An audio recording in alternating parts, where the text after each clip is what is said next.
बिस्मिल्लाहिर्रहमानिर्रहीम, अस्सलाम वालेकुम। सबसे बड़ा एहतजाज शुरू हो चुका है। पाकिस्तान की तारीख के सबसे ज़्यादा धांधली ज़दा इलेक्शंस के बाद अब एक ऐसा एहतजाज शुरू हुआ है जो लगता नहीं है कि रुकेगा।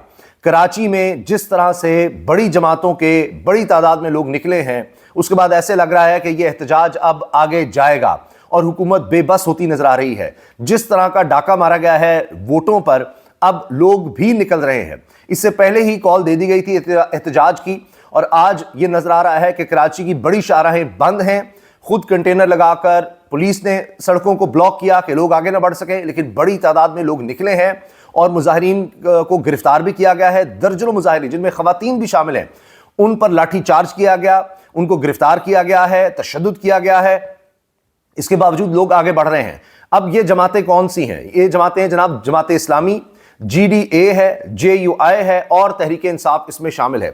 इससे पहले इनके रहनुमाओं ने प्रेस कॉन्फ्रेंस भी की और उसमें बता भी दिया था कि हम भरपूर तरीके से एहतजाज करेंगे। इस तरह जिस तरह हमारे हक पर या मैंडेट पर डाका मारा गया है, इसको बर्दाश्त नहीं किया जाएगा। और ये जमातें जो हैं, इनमें 3 जमातें ख़ास तौर पर जिनके पास एक मजहबी वोट है, मजहबी वाबस्तगी है लोगों की उनके साथ, इसमें GDA है, पीर पगाड़ा की जमात, और जमात इस्लामी है और JUI। अब ये पहली दफ़ा हम देख रहे हैं कि इसमें इन जमातों में एक तो GDA, उनका मिजाज नहीं एहतजाज का, और PTI, इनका JUI और जमात इस्लामी के साथ एहतजाज, ये बहुत अहमियत का हामिल है क्योंकि तहरीक इंसाफ के पास भी शहरी इलाकों में और सिंध में भी बहुत बड़ी तादाद में वोट है। GDA का अंदरूनी सिंध बहुत ज़्यादा वोट है। इसके अलावा जमात इस्लामी और JUI, इनका भी वहाँ पर वोट बैंक है। बड़े बड़े एहतजाज या बड़ी रैलीज और बड़े इज्तिमा JUI तो बड़े आराम से कर लेती है सिंध में। अब इनके जो सेक्रेटरी जनरल हैं, जनरल सेक्रेटरी हैं JUI के, राशिद सुमरो, वो निकले हैं और वहाँ पर टोल प्लाजा से आगे इनको नहीं आने दिया गया। वहाँ पर इकट्ठे हुए, पुलिस भी वहाँ पर पहुँची हुई थी। इन्होंने पुलिस से बात करने से इनकार कर दिया और कहा कि तुम तो तनख्वाहदार हो, मैं तो 2 मिनट में तुम्हें उड़ा सकता हूँ और तुम तो फूकों से उड़ जाओगे। असल में उन्होंने एस्टैब्लिशमेंट का नाम लिया और कहा जी वो आकर हमसे मुज़ाकरात करें। उसके बाद ये हुआ कि पुलिस ने आगे नहीं जाने दिया तो इन्होंने रोड ही बंद कर दी, यानी कराची का रास्ता ही बंद कर दिया। दीगर शहरों से हैदराबाद, कराची, टोल प्लाजा वहीं से बंद कर दिया। वहीं पर इन्होंने कहा जी हम धरना दे रहे हैं। आगे जाकर उन्होंने कहा जी हम असेंबली के बाहर, सिंध असेंबली के बाहर धरना देंगे। सिंध असेंबली से खबरें आई हलफ बर्दारी की, वहाँ से खबरें आई कि जनाब पुरतयुश वहाँ पर खाने चल रहे हैं और मुरगन ग़िज़ाएँ और पैसा लुटाया जा रहा है जनाब। और वैसे सिंध में पीने का पानी नहीं मिलता आपको, लेकिन इनके रहनुमाओं के लिए हर चीज़ मौजूद है। अब आप ये देखें कि किस तरह यहाँ पर औरतों को गिरफ्तार किया गया है, किस तरह बाल खींचे गए हैं और वो मनाजिर अब ये देखिए आप। ये फैजुल्ला साहब हैं, ARY से वाबस्ता सीनियर रिपोर्टर, सीनियर साफ़ी। ये देखिए, ये दिखा रहे हैं, इन्होंने वीडियो शेयर की है एक्स ऐप पर। ज़ाहिर है कि अब हर कोई VPN लगा कर ही कर सकता है। यही वजह है कि आप ट्विटर को बंद देख रहे हैं, एक्स ऐप को बंद देख रहे हैं, सोशल मीडिया पर गुजरने हैं कि ये जो अवाम का एहतजाज है ये ना दिखाया जा सके। अब देखिए किस तरह खींच कर ले जाया जा रहा है इस खातून को, और यही एहतजाज आपको मिल रहा है कराची की सड़कों पर और पूरे सिंध में लगता है कि ये फैल रहा है। और ये वो जमातें हैं जो इसको सस्टेन कर सकती हैं, इनके पास स्ट्रीट पावर है। यही मैं आपसे अर्ज़ कर रहा हूँ कि ये ऐसा नहीं है कि ये आज का एहतजाज और इतनी बड़ी पकड़ दकड़ कर लेंगे और औरतों को गिरफ्तार कर लेंगे, लाठीचार्ज कर देंगे और मामला रुक जाएगा। लगता यह है कि आगे बढ़ेगा। और इसमें मैं अर्ज़ कर दूँ, हलीम आदिल शेख ने भी ये बात की कि जिस तरह से डाका डाला गया है और नौइयत मुख्तलिफ है, कहीं तो फॉर्म 45 के बाद का मामला आता है फॉर्म 47 पर, लेकिन सिंध के अंदरून इलाकों में पहले ही ठप्पे लगना शुरू हो गए थे। पहले ही वहाँ पर जनाब रिगिंग शुरू हो गई थी पोलिंग के दौरान ही। तो कह रहे हैं कि कोई कहेगा कि जनाब हम आराम से चुप करके बैठ जाएंगे, तो ये मुमकिन नहीं है। अच्छा, एक और बड़ी अहम बात कि ये कहा जाता है कि जनाब पंजाब में उस तरह का क्यों नहीं एहतजाज हुआ। पंजाब में भी हुआ, पंजाब में सबसे ज़्यादा तादाद में लोग गिरफ्तार हैं।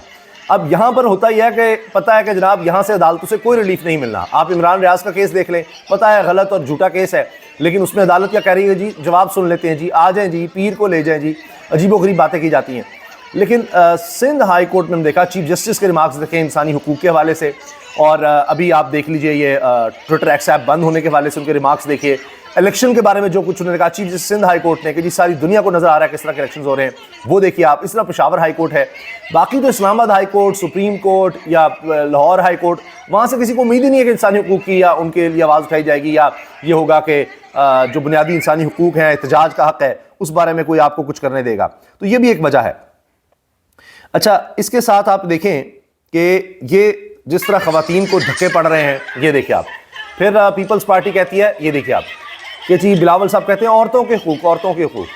यहाँ पर पीछे मर्दों की आवाज़ें, उठाओ इनको, मारो इनको, और आप देखें किस तरह इनको वैन्स में डाला जा रहा है। ये आपको मंजर नजर आएंगे, लाठी चार्ज बाकायदा, देखिए गाड़ियों में बिठाने के बाद भी लाठी चार्ज हो रहा है। वहाँ पर भी ये देखिए आप, गाड़ियों के अंदर तक वैन। अच्छा ये भी हुआ है कि वैन जा रही हैं, वहीं पर उनको रोक कर वहीं पर मारना शुरू कर दिया, वहीं से उतार कर और लोगों को मारना शुरू कर दिया गया। तो ये इस वक्त कराची के मनाजिर हैं। बड़ी सड़कें, बड़ी शाहराहें बंद हैं, हर तरफ सिर्फ और सिर्फ यही खबर है इस वक्त सबसे बड़ी बनी हुई है। और मैंने जिस तरह अर्ज़ किया ना कि ये मामला फैलना है, और ये देखिए आप कि इतनी बड़ी तादाद में लोग निकल आए कि फिर पुलिस ऐसे लगता है कि बेबस हो गई। और देखें इस तरह से लोग निकले। अब ये GDA ने हाल ही में इतनी बड़ी तादाद में सिंध के अंदर लोग निकाले कि सब हैरान हो गए कि वाकई जनाब GDA का अगरचे मिजाज नहीं है, लेकिन किस तरह से इतनी बड़ी तादाद में GDA लोगों को बाहर लाने में कामयाब हुई है। ये देखिए आप, ये देखिए। और अब कह लें जी पुलिस ही पुलिस हर तरफ है, हमें एहतजाज की इजाज़त नहीं दी जा रही, लेकिन लोग आते गए, इकट्ठे होते गए। इसी तरह के मनाजिर इस वक्त तमाम सहाफ़ी शेयर कर रहे हैं। और ये देखिए आप, ये वैन्स में लोगों को जिस तरह से डाला जा रहा है पकड़ के, औरतें भी हैं और ये एहतजाज कर रही हैं, GDA की ख़वातीन हैं, ये भी यहाँ पर एहतजाज हो रहा है, मीडिया दिखा रहा है। और ये देखिए, ये जो दूसरी तरफ सिंध असम्बली में जो खाबा प्रोग्राम चल रहा है जी, बड़ा कुछ है इसमें जनाब चिकन कोरमा, मटन कढ़ाई, तिक्का बोटी और फ्राई मछली। स्पीकर सिंध आगा सिराज दुरानी ने नए अरकान को पुरतकल्लुफ़ ज़राना दिया है। और ये देखिए GDA के कारकुनों पर तशद्दुद, ये देखिए आप, पकड़ कर लाठीचार्ज। अच्छा जब पकड़ लिया उसके बाद भी, जब उनको पकड़ लिया है प्रिजन वैन के अंदर, पुलिस वैन के अंदर डाल दिया है, फिर भी उनको मारा पीटा जा रहा है। आप ये देखें आप, ये मनाजिर आप देखिए। ये भी फैजुल्लाह साहब ने इसको भी रिपोर्ट किया है। AR वैसे वस्ता रिपोर्टर हैं, साफ़ी हैं, और वो दिखा रहे हैं कि किस तरह लोगों को पकड़ा गया है, किस तरह उनको मारा पीटा गया है। और ये अब जमात इस्लामी का देख लीजिए।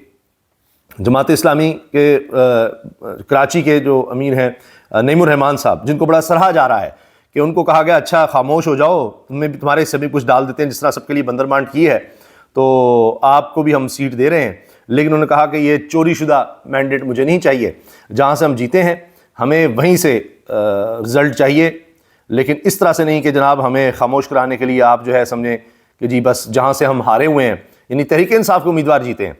और इसको हर तरफ अप्रिशिएट किया जा रहा है कि जी बड़ी बात है कि ये जमात इस्लामी की तरफ से हाफिज़ नईमुर रहमान ने ये दिखाया कि जनाब सियासत में अब भी कहीं ना कहीं कुछ ज़मीर या कोई ऐसी चीज़ ज़िंदा है, तो इनको बहुत ज़्यादा अप्रिशिएट किया गया।